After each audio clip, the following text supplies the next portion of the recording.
স্বপ্ন দেখতে পরিশ্রম লাগে না, কিন্তু পরিশ্রম ছাড়া স্বপ্নকে সফল করা যায় না। রাগকে মনে জায়গা দিলে সম্পর্ক নষ্ট হয়ে যায়। অভিমানকে মনে পুষে রাখলে দূরত্বের সৃষ্টি হয়, কিন্তু সব ভুল ক্ষমা করে দিলে প্রতিটা সম্পর্ক স্থায়ী হয়। আমার এই ছোট্ট পরিবারে আপনাদের সবাইকে স্বাগতম। ভিডিওটি দেশ এবং দেশের বাহিরে যে যেখান থেকে দেখছেন সবাইকে আসসালামু আলাইকুম। আমি ডলিস লাইভ থেকে সবাইকে জানাই আন্তরিক শুভেচ্ছা ও ভালোবাসা। আশা করি সবাই ভালো আছেন। আলহামদুলিল্লাহ, আমার পরিবার নিয়ে আমি ভালো আছি। ওই যে আগের ভিডিও যেখান থেকে শেষ হয়েছিল তারপরের থেকে আমি ভিডিওটি শুরু করেছি। শ্বশুরবাড়ি গেছিলাম, সেখান থেকে এই যে আমরা রাতেই কিন্তু ফিরেছিলাম। সকালে গেছিলাম আর রাত্রেই চলে এসেছিলাম। আসতে আমাদের অনেক রাত হয়ে গেছিল।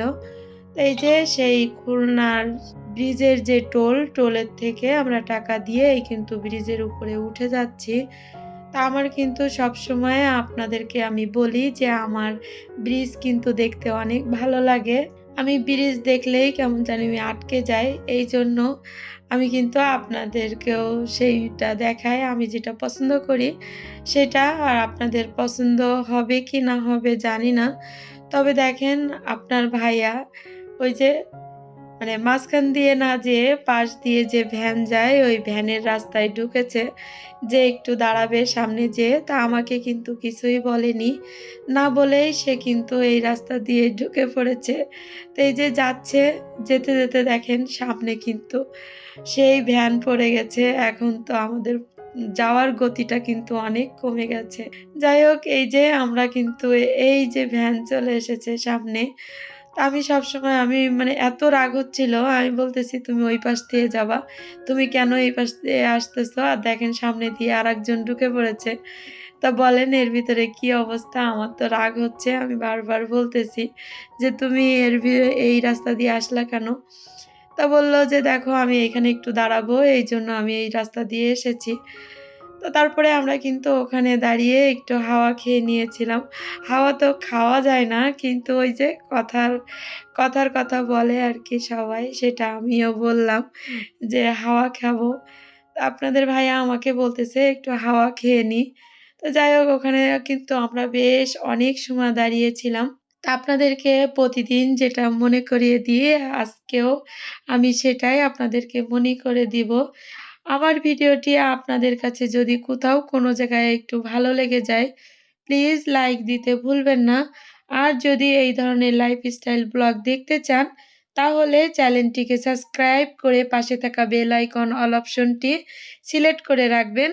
এতে করে আমি যখন নতুন কোনো ভিডিও আপলোড করব, সঙ্গে সঙ্গে নোটিফিকেশন চলে যাবে আপনার মোবাইলে। সুযোগ বুঝে আপনি আমার সব ভিডিও দেখে নিতে পারবেন। আর যারা এই কাজ করে আমাকে প্রতিনিয়ত সাপোর্ট করে যাচ্ছেন, তাদেরকে অসংখ্য ধন্যবাদ। আর যারা ফেসবুক থেকে দেখছেন, লাইক দিয়ে ফলো করে রাখবেন। আপনারা আমাকে সাপোর্ট করবেন, আমার পাশে থাকবেন।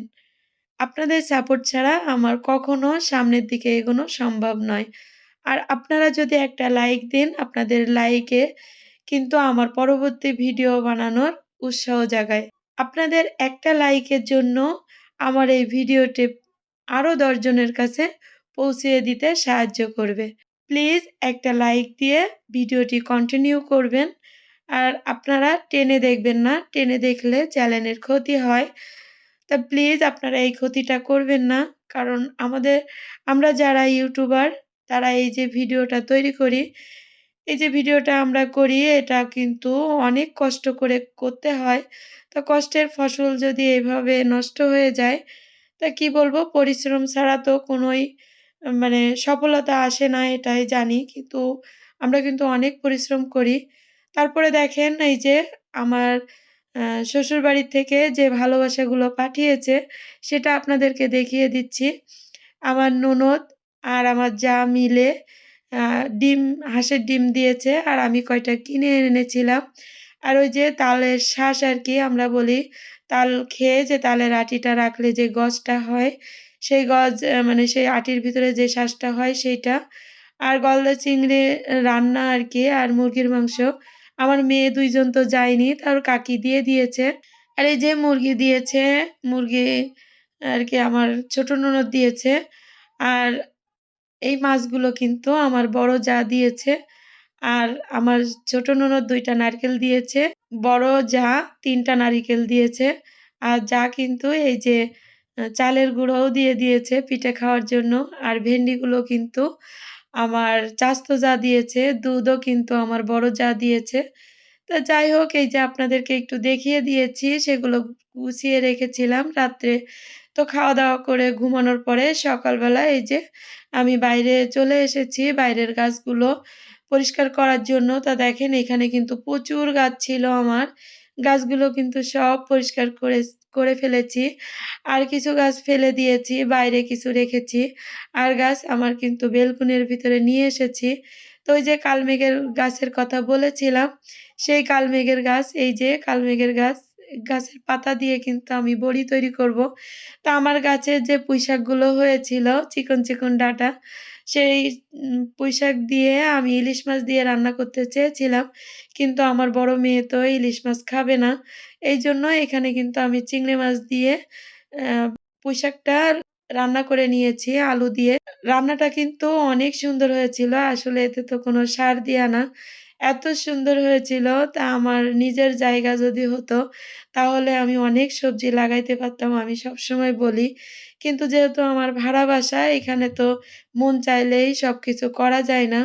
তো আমি অনেক কিছু লাগিয়েছিলাম মাশাআল্লাহ আমি অনেক ফলও খেয়েছি। মানে শাকসবজি লাগিয়েছিলাম।